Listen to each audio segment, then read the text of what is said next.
What would you do if the person you love the most betrays you when you need them the most?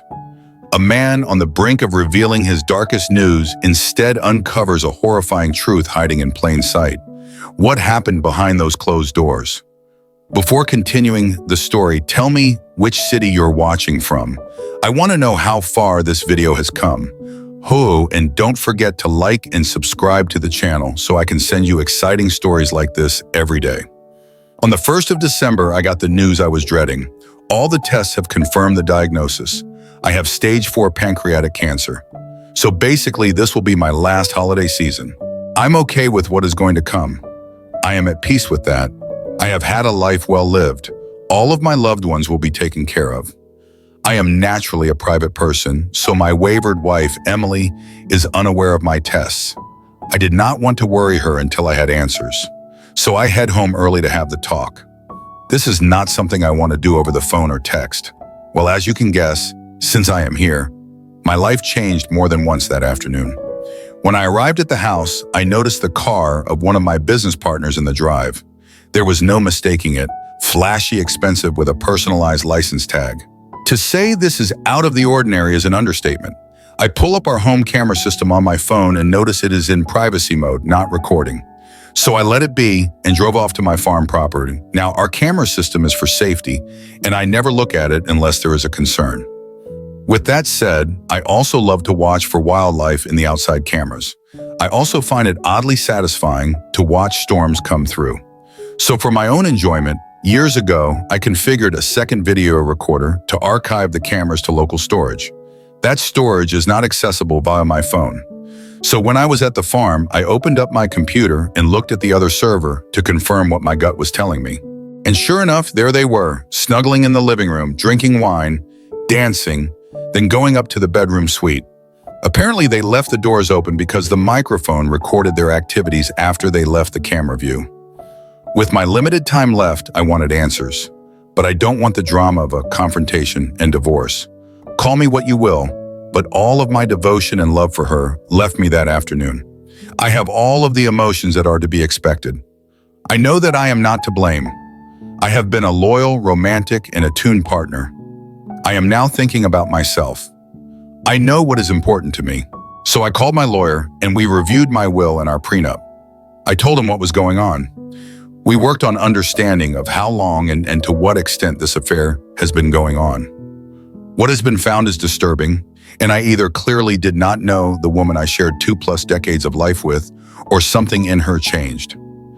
At this time, I'm not going to say anything to my kids. Wayward wife and I never had children, or wayward wife. I'm going to put on a stiff upper lip and get through the holidays. Give the kids and grandkids one last holiday memory with me involved.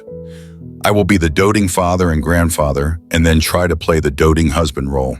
Some background for some of the obvious questions. A fair partner is a widower and is not remarried. He is a business partner, but not a friend. I do not invest with friends.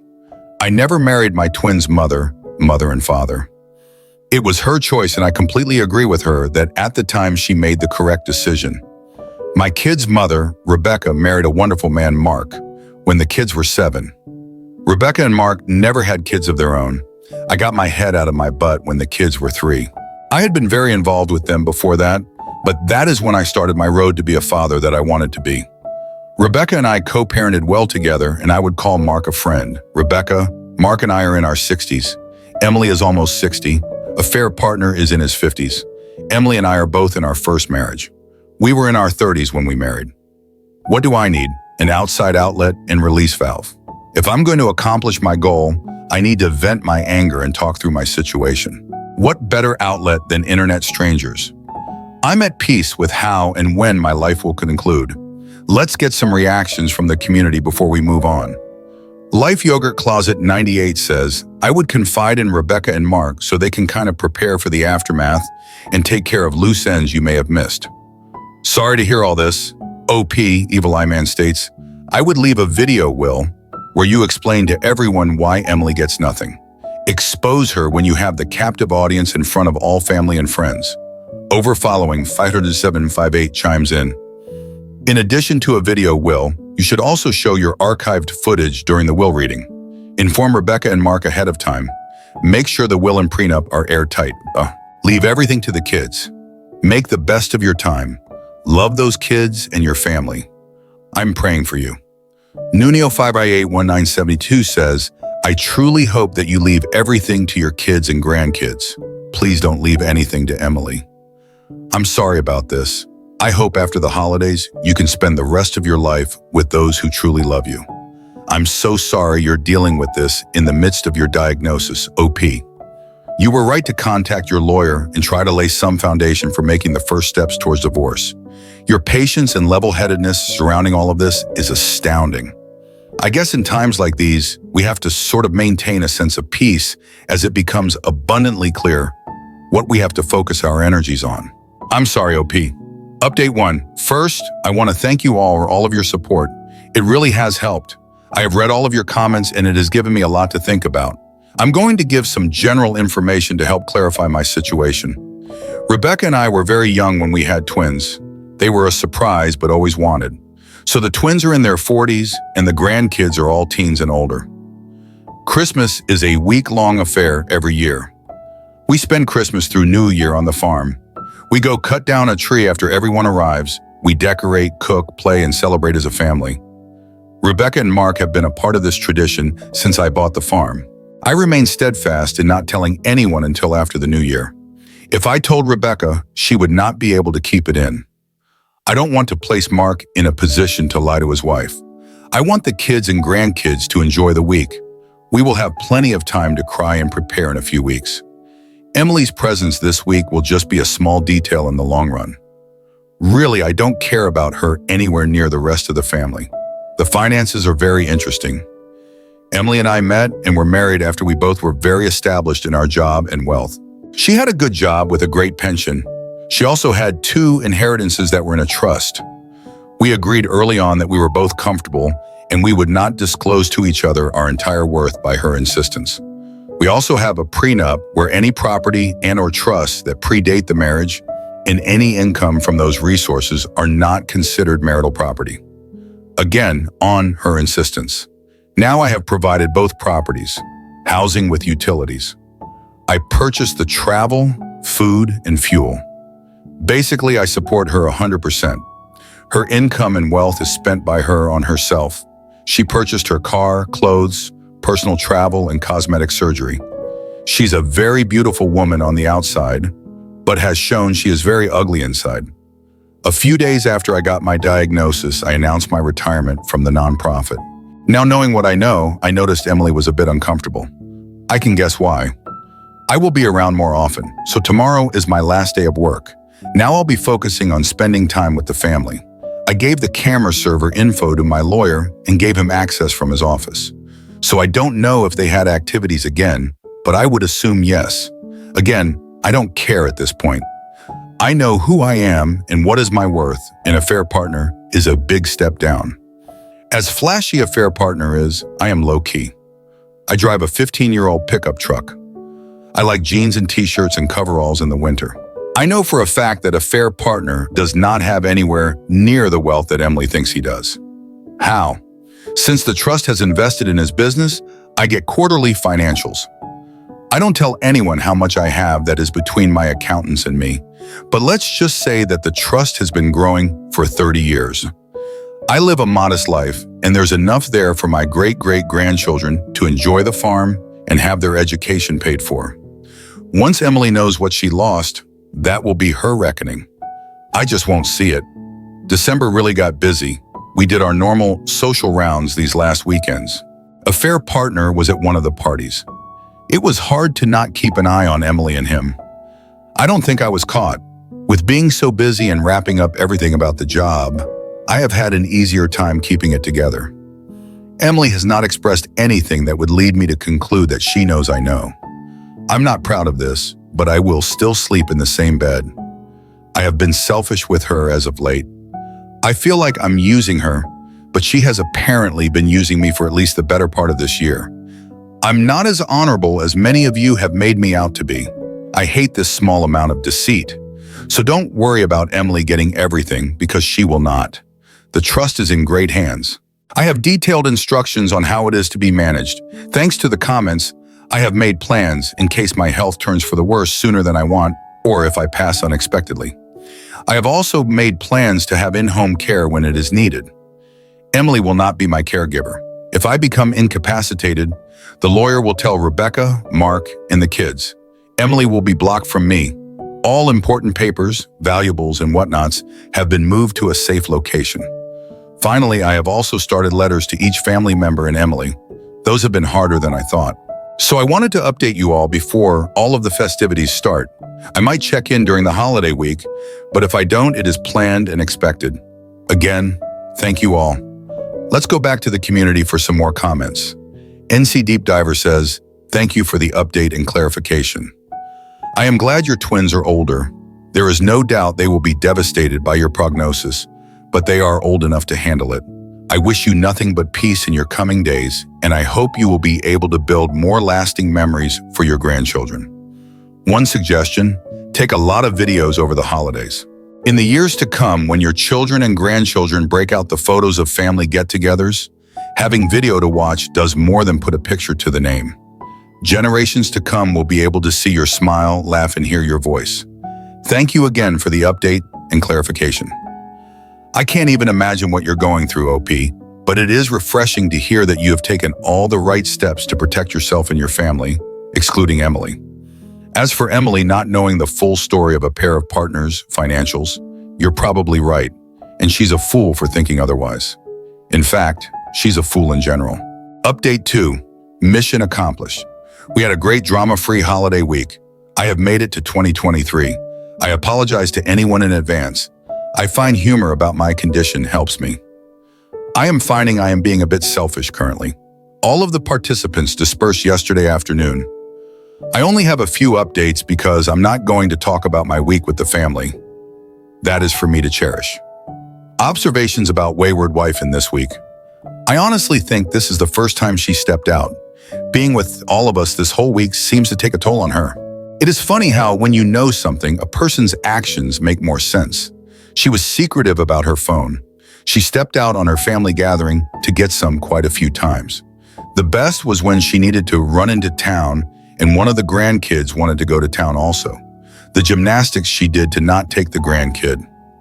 I have to admit that I kind of played it with it by asking why not. So the affair is continuing. With me now retired and she is asking about my plans for the day or week. So I go ahead and tell her and then ask her what her plans are. Later this week, I will suggest we meet up for lunch due to me being in the same area as her on our plans, just to F with her. I guess it was true, someone said on another post. Unpredictability is the cheater's worst enemy. This morning, I met with my lawyer. I had made decisions and asked him to draw up papers. I replaced my temporary will with my new permanent will.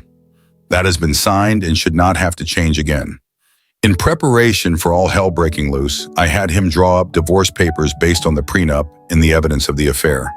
She gets nothing but 25% of our shared assets. Thinking housewares and furniture.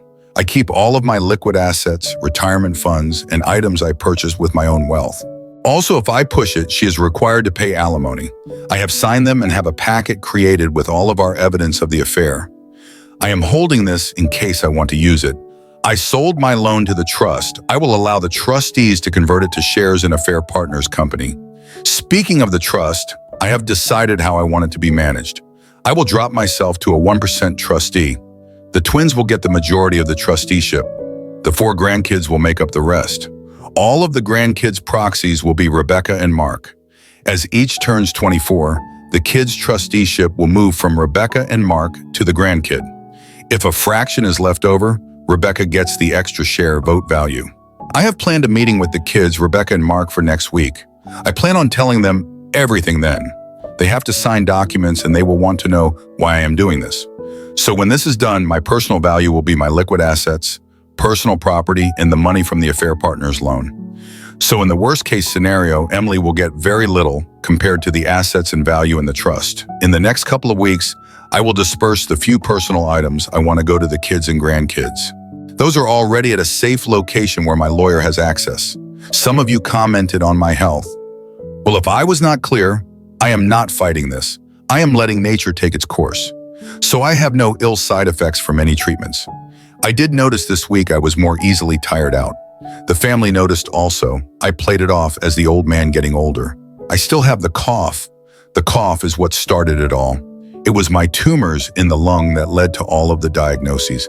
I just played that as a lingering COVID cough. I expect to go downhill pretty fast once other issues pop up. But by that time, everyone will know. And thank you all for all your well wishes on that aspect. I am planning to spend time with the family. A large trip with all of their different obligations will be tough. That reason is why this week was so important to me. It was the last time I could be with all of them for an extended amount of time.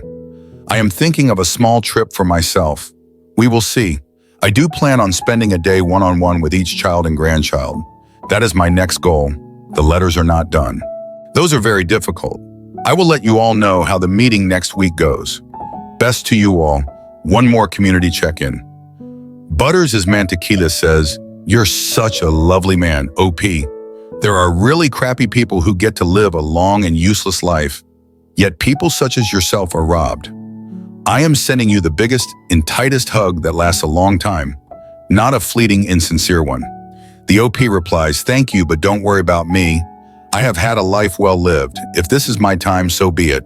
I will go down this road with the same determination and tenacity I have all other roads. Just hug and love your loved ones." I'm sorry, OP. My heart breaks for you. You're strong. Honestly, it is really refreshing to hear how smart you are with your assets and financials. It's a shame that Emily will hardly see any of it. Just kidding. It's not a shame at all. Update 3. I had my lawyer, a notary, the twins, Rebecca and Mark to my farm today. The tasks I needed are done. This process has gone about as well as it could have gone. It is understandable that the family is hurt and angry. When everyone arrived and they saw my lawyer and the notary, the tension in the room was high. I asked them to just sit and listen to me, and after I finish, they are to sign the papers. After signing the documents, I will answer all questions. They all know about the trust. I explained to them it was time for me to release control of the trust to them. I explained how important the trust was in my life, why I started it, how it was outside of my marriage to Emily by mutual decision. I also left instructions on how I wanted them to direct and use the trust. We explained that the trust would be split between the twins and the grandchildren, with Rebecca and Mark equally proxy votes for the grandkids until each of them reached the age of 25. Their trust in me was evident because they signed the documents and got them notarized. After that was done, copies were collated and I dismissed my lawyer and the notary. I saw them out and thanked them for coming out on a Sunday. They both were gracious as always. When I returned to the dining room acting as a conference room, they were all quiet. My daughter broke the silence with the first question. Well, it was definitely a multi-part question or a stream of consciousness. As soon as she stopped, I started with my health. I explained the fact of my diagnosis. I listened to them making plans on how we are going to fight this, and this is where I stopped them. I explained the odds. I told them I have already had a second opinion. Then I told them what you all already know. I'm not going to seek treatment. I'm going to let nature take its course. We spent the next hour to an hour and a half arguing. My daughter left the room a few times. Rebecca had to go get her. While they were gone, Mark, my son, and I had a heart-to-heart. They understand where I'm coming from. They might not agree, but they understand. The consensus is that Rebecca and my daughter will come around. After all this calmed down and I knew the next question was coming. When did I find out? And I told them. And now there was another round of anger and sadness. I explained that I wanted one more holiday week where I was not a dead man walking, that I was selfish. I wanted this diagnosis to be after the holidays. I don't want it to taint their holidays for the rest of their lives. My daughter, sensing there was still more, went all police detective. She was not going to leave the room until all were out. She asked, how in the hell did Emily not tell her? That is when I dropped the last bomb. I told them exactly the same account of events that I did in my first post. That is the first time I truly saw the fire of anger in my daughter's eyes. I then told them she to this day does not know I know. I basically answered the same questions, plots, and etc. that you all suggested. So I guess you all prepped me well. In the end, I told them I valued them way more than Emily. For me, I just want to spend the rest of my days in peace, not worrying about Emily. I had to explain my actions during the holiday week. They also pieced together her steps outside for air and the trip into town where she did not want to bring the grandkid. They were worried I did all this alone. I told them I have some social media friends that helped me through the roughest part of this time. I refused to tell them where and how. They can learn later, but I still want this space for myself. The emotions were really raw, and we have been talking off and on as a group for a few hours, but I told them I needed to go back and talk about the trust. They understand that the trust will be very helpful in not allowing Emily to obtain my hard-earned wealth, that it protects them, and that is why she is not part of this meeting. With that said, I then needed to share the financials of the trust. I am pretty sure that they all saw the trust as a tax dodge or just a way to protect assets in a marriage where the kids are from another woman. They were not prepared for me to share the finances. As I started to go through the assets and the balance sheets, the room just fell silent. There was one question. Why do you work so hard these years when you had this much? I explained my philosophy of personal finance, something they have heard many times before and take to heart. But I told them that I lived off the trust all of these years. I put them through college with that trust. I made time in my life for them with that trust. And I was able to work for a nonprofit for basically free because of that trust. And if there is any example I want to outlive in them and their children is to use this trust to do better for others and not just write a check for a charity here and there, but to work for something they believe in. In my years with this nonprofit, I have done so much more in training others and building relationships than just writing a check cannot do. I am not happy that today everyone's lives at that table changed in so many ways, good and bad, because of me. It was not the way I wanted it to happen. But it is done, they all know of it. I have begged and pleaded that they let me deal with Emily, not to talk about the trust with anyone. We will run a status quo for now. When I get sicker, then things will change. They all have agreed. We spent the next few hours making a meal, talking, crying, laughing, and breaking into smaller groups. They all have left about an hour ago, but I expect the twins to come back. I know they will let their spouses in on what is going on. That is just the way they are. And I love my two in-laws' children very much. I knew that last night was my last quiet night. I feel a weight lifted, but replaced with another weight of worry. Thank you all for reading. Your thoughts and prayers are so valuable to me. Again, tell your loved ones how you feel and give them a hug. Wow, I completely hear you when you say you want to spend the rest of your days in peace, not worrying about Emily. You deserve that, OP. Update 4. Just a quick update. I was surprised by a visit from one of my wayward wife's girlfriends. She's about the same age as Emily. Her name is Linda and was with my wayward wife last week on the girls' night. In fact, the girls' night was at Linda's house. If you read my comments, you would know that last week Emily came home very intoxicated. She used a rideshare. Linda is an old friend of my wayward wife. I guess being married for over 2 decades, wayward wife has forgotten I introduced her to Linda. Linda's parents were friends of my parents. Well, I guess my unpredictability has contributed to wayward wife being unstable. In last week's girls' night, Emily reached a breaking point. She got so intoxicated, she confided in Linda about her affair. Apparently, she just kept talking, even after Linda told her to stop. Linda got so angry at her. As Linda kept condemning Emily, Emily just kept trying to defend her actions while continuing to lay out an endless stream of details. The next day, Linda reached out to Emily. Emily apparently did not remember anything from the night before. Linda summarized Emily's confession. Well, Emily completely denied that she is having an affair, that she did not say those things, and that Linda is mistaken. Linda told Emily she is full of crap and has a week to come clean, or she will tell me herself. And since Emily continues to deny that she said anything, I got my visit with Linda. So over coffee, I got the abbreviated accounting of Emily's confession. Linda was expecting me to be devastated. I surprised her when I told her that I already knew. I asked her who else was around when Emily did this confession. Linda was the only one else in the house. I asked Linda who else she has told. That offended her. She told me that she would not spread something like that before telling me. I apologized. I explained to her that I had my own timeline for wanting to deal with Emily, and adding others would complicate my plans. And I had to ask. Linda was understanding. I asked her, as a favor to me, not to mention it to anyone and allow Emily to think she believes her. Linda agreed with my first request, but said the second part doesn't feel right. I asked her to try.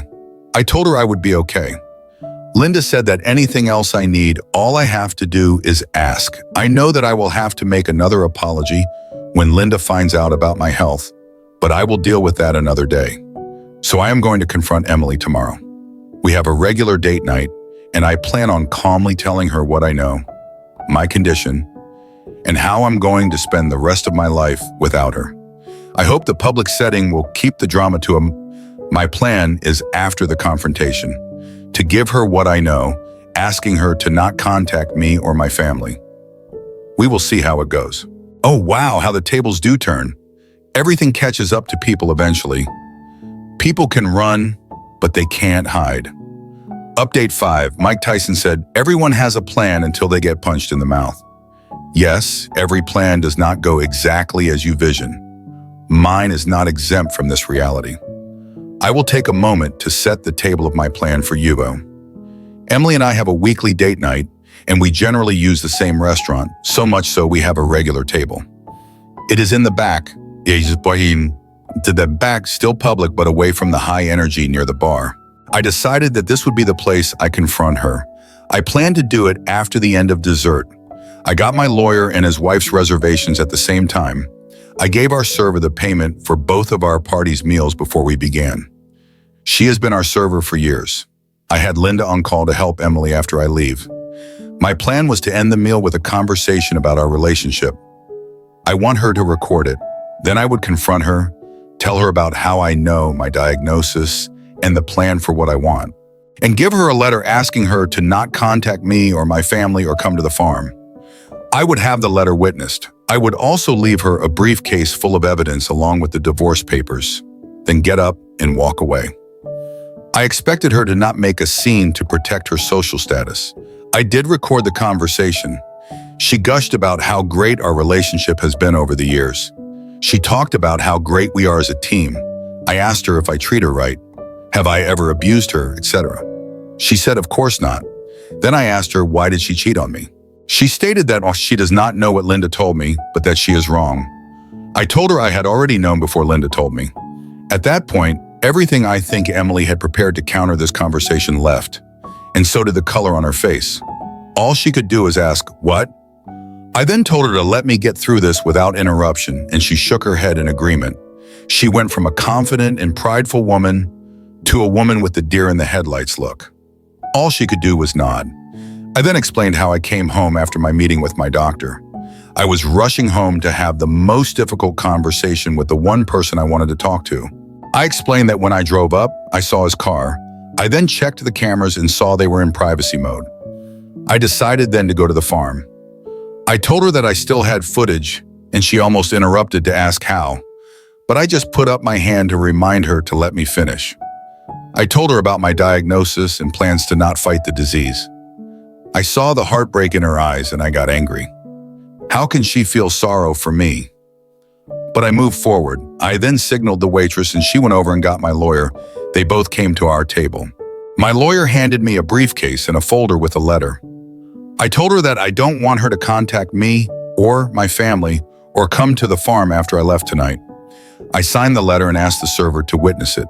The server and lawyer then watched me give the letter to Emily. I then dismissed them.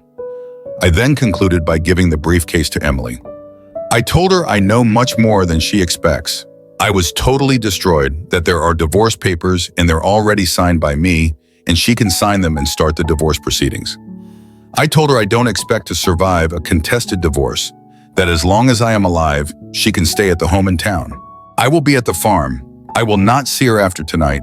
I don't want to hear any excuses. I have called Linda to help her home. In true fashion, Emily kept her composure in public. She just uttered a quick, but I just reminded her I am leaving and I am done. I went to the server and gave her a gracious tip, found the owner and apologized for not giving them a heads up. As I am leaving, I see my son at the door with Linda. Linda passes me with a quick smile, then a concern in her eyes for Emily.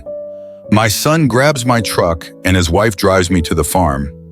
My son and his wife stayed with me Friday night. I finally got them to go home at midnight. I went to sleep with a great sense of relief, but with a renewed feeling of loss. But I was able to accomplish the task I needed to do. The family came to the farm on Saturday to make sure I was okay. I felt a bit coddled, but it was a good day until Linda came by in the afternoon. She said that Emily fell apart Friday night, but I guess contacted her affair partner on Saturday. After the conversation, Emily realized she was just being used by the affair partner and was really in a bad state. Linda made sure to tell me that Emily did not ask her to reach out to me, but she feels that if I could talk with Emily for a bit, then it could give Emily the strength to keep her out of my life. Linda knows how to frame her requests. I reluctantly agreed to a 2-hour discussion at the farm with Emily. I would have someone there before me and Emily could choose someone to be there for her. We will have a civil conversation. I will not accept being blamed, minimization, or blame shifting. The purpose of the meeting will be for her to get answers for how to move forward. That meeting happened this morning. Emily picked Linda, I don't know why, maybe damage control, and I chose my daughter. I wanted it to be as comfortable for Emily, just so we don't have to repeat this again. I entered the meeting with a steadfast direction and goal of having Emily out of my life. The meeting was as expected. Emily cried, apologized, and tried to minimize the affair. I was not having any of it. I laid out that she will have a place to live until my death. Then the house decision will be on the trustees. I explained that she will not see anything from my estate or from the trust, but she has her 6-figure pension in her trust, so she will be just fine. I have to rant about something, she said. Why won't you fight for me or us? I almost broke loose my temper at her, but I just responded with, I just don't care about you or us anymore. That kind of destroyed her.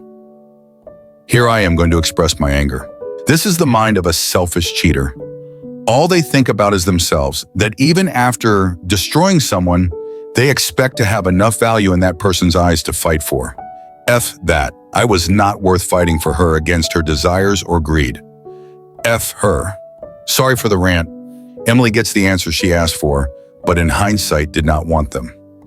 I don't want another meeting. I feel continuing the meetings just distracts me from what I want to do. Linda and Emily leave, but Linda comes back a couple of hours later. She and I have a quick talk.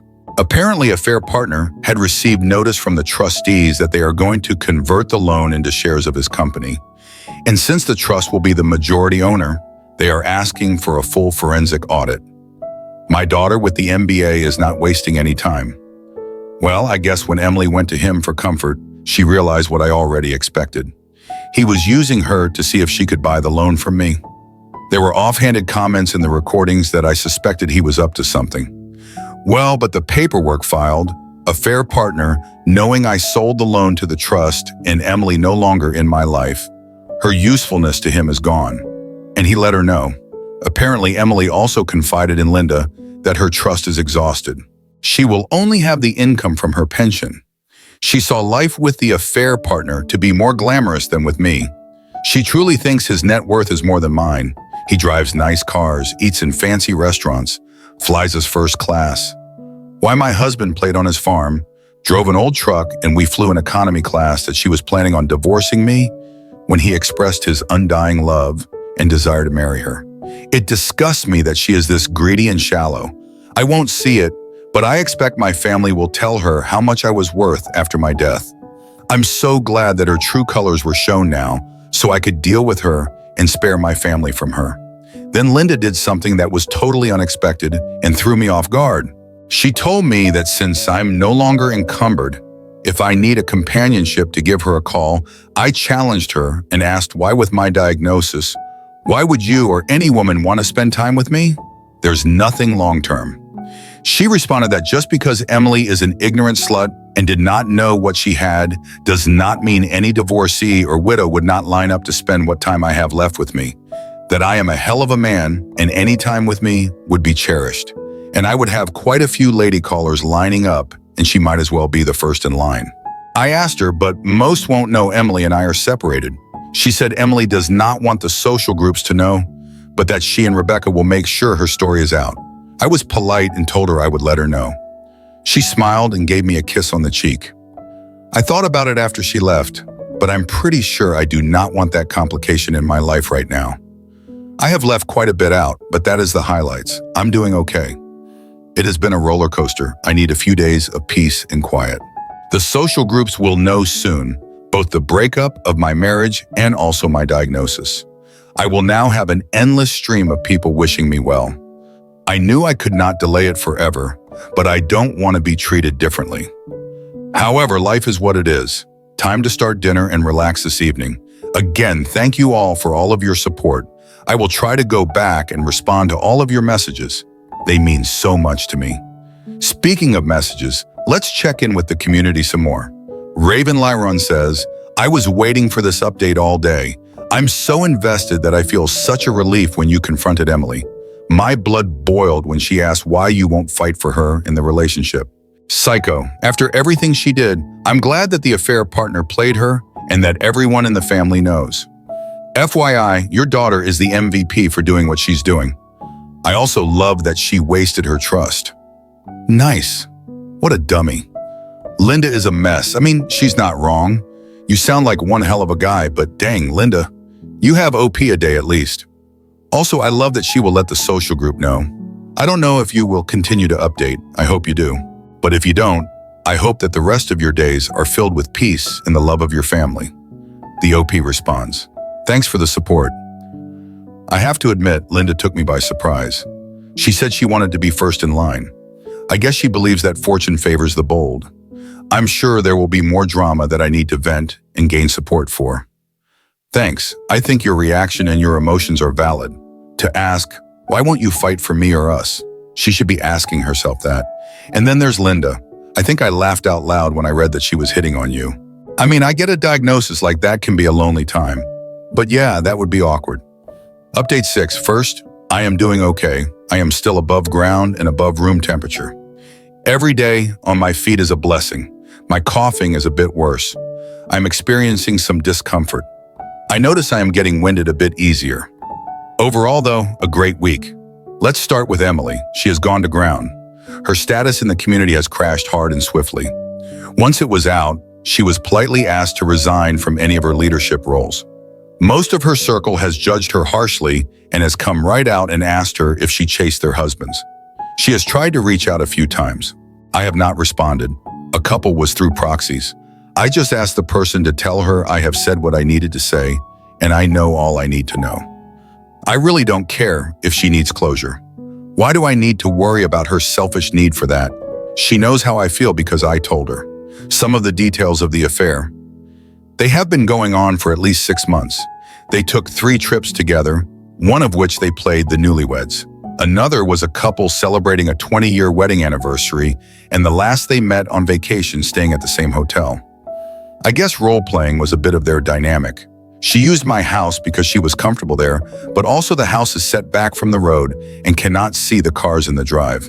She also bought herself a second car and stored it in town in a parking garage. She apparently swapped cars when she went to a fair partner's house so no one would recognize her car. She was very concerned about how this would be viewed by anyone in her social circle. Maybe so I would not catch her. Her actions alone show how much effort she went to for the affair with the fair partner. All of these efforts alone solidify in my mind how I am feeling and how I dealt with the affair. I have no regrets about what I have done. The drunken confession to Linda was only partly due to my unpredictability. Apparently, as soon as the notice of my sale of a fair partner's loan to the trust was received, he started to distance himself from Emily. I guess from the pressure of almost getting caught in a fair partner, starting to not be as interested in her. She got drunk and let it all out to Linda. You know what happens after that. It is pretty clear to me that a fair partner had alternative motives for his participation in the affair. This does not excuse Emily in one small bit. It just makes Emily more pathetic. It appears that a fair partner wanted Emily's help on his loan with me, and Emily wanted to flash her life with a fair partner's money. It is interesting how ugly people attract each other. If all of us decent people just allow the despicable to pair up together, we can find better partners. Sorry to all those out of a sense of devotion you work on reconciliation. It was not for me. A fair partner is not happy about the intentions of my daughter. It appears he will be trying to stop it in court. All he has to lose is more money. I have heard rumors that he has tried to raise money from other investors to pay off this loan. But unfortunately for him, The news of his actions has already started to circle around my business acquaintances. Remember when I said you invest in persons, not companies? Well, there are not many who want to invest in him. I don't know what my daughter has planned for his company, but it employs quite a few people, so she will work hard to make sure it continues just for them. I think she is worried if her partner has something to hide in the company's books. For the employees, I hope it is not anything that cannot be corrected. Family time has been great. I went to a high school basketball game with the family this week. I also scheduled a poker night. That was great. I had some old friends, my son and my grandson at the game. The grandson got to see how old school men sat around telling tales and just enjoyed a night together. I hope to get a few more of these in. We have eaten as a family 3 times this week. Linda did come over one night and brought dinner. We ate and talked, but I kept her at arm's length. I am still not comfortable letting her in. Chores on the farm comfort me. I walk the fences, drive at times, check on the animals, check on the employees, and help with equipment maintenance. Knowing that this farm will stay in the family and continue to run fills me with peace. A part of me lives beyond my time here. I have also had a number of friends and acceptances stop by. Someone mentioned a living wake, and I think this is what they meant. I am encouraging anyone to come out and see me. I like spending time with these folks, even if it might be the last time. Thank you for suggesting that. Thank you all for your support. It really does help. Now let's go back to the community for a few. Guy77 says she bought herself a second car. How could she spend that much money and go undetected? That's some seriously clandestine stuff. There's no way she can claim it was just an impulsive fling. As for a fair partner, I hope some forensic accounting will reveal his misdeeds. My money is on him mysteriously disappearing to avoid prosecution. Wishing you the best, OP. The OP replies, remember, she has her own trust and she demanded it at the beginning of our marriage that we keep our finances separate. But yes, she was very calculating, and these small details are also known by the gossip queens in her social group. I love how things always catch up to those who are running from something. It's funny how a fair partner had his own motives. He wanted everything you had, but wasn't man enough to have it or deserve it. On another note, I'm glad you are spending more time with family, surrounding yourself with people who love and care for you. You will certainly live on. OP. Update 7.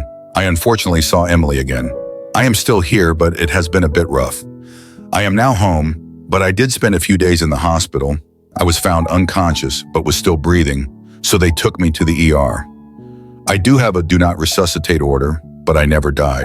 I have always hated hospitals, but now with my diagnosis, I really hate the hospital. I don't want to die in there.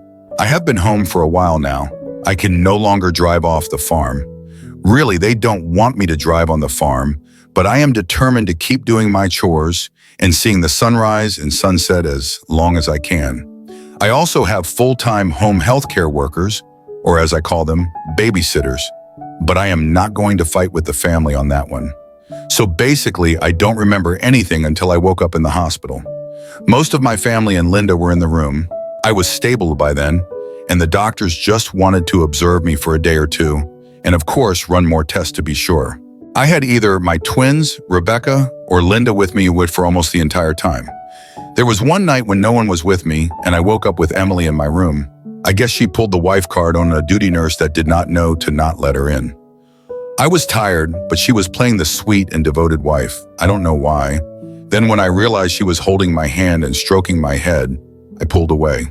She was hurt. She then started the new refrain of being so sorry. She did not mean anything she said to him. She was trying to use him, etc. I just sat there not engaging. This upset her. She demanded that I talk to her. She was just loud enough to catch the nurse's attention. The nurse noticed Emily's demeanor and my uncomfortableness. The nurse was smooth. She tells Emily to wait outside because she needs to perform some BS checks. Once Emily was out of the room and the door was closed, the nurse asked me if I was okay. I told her that Emily was my ex-wife and there should be notes for her not to be allowed. She apologized and asked me what she wants me to do to limit my stress. I asked her to call my emergency contacts. She did, and in about 45 minutes, Rebecca, my daughter, and Linda walk into the room. By then, Emily is back and still spewing her BS, but at a very quiet level. Once Emily sees them, she knows that she needs to leave. I quietly ask her to just go. None of the other patients deserve her making a scene. To stop thinking about herself and just leave. I am very thankful that she quietly leaves, but she first gives me a quick peck on the forehead. I recoil a bit, but if I have to accept that for the peace of the other patients, so be it. The women in my life profusely apologize to me. Honestly, I cannot be mad at them. They have their own lives. They all figured out a thank the nurse for calling them, while at the same time letting the staff know her anger for letting Emily in when they had specific instructions to the contrary. This event just shows me that Emily is like a drowning person. She's just grabbing for anything. I'm not special in her eyes. She just sees me as something that she can use to keep afloat. After every contact with Emily, I just see how much darker and black her soul is. A fair partner is still as much of a jackass as he was before. His accounting department has seen where the wind is blowing, and in meetings with my daughter, pretty much gave her an entire picture. There is no criminal conduct by a fair partner in his business. It is clear that he was using every perk and loophole to increase his income over his base pay at the expense of the bottom line. So when my daughter takes control, he will realize a 60% reduction of value to him from the company. And that really pisses him off. I have a feeling she might just outright fire him and move him to a silent minority owner role. So his flashy lifestyle is going to hit a brick wall. He has threatened lawsuits, but has not brought any action yet. I think his credit and/or reputation in the area is shot to hell.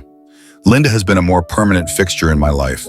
I have to say, I don't mind the company and companionship. Maybe she's wearing me down. She has been staying over several days a week. I hope to bounce back sooner than later, but since I cannot drive anymore, I'm going to have to lean on others more. This is uncharted waters for me.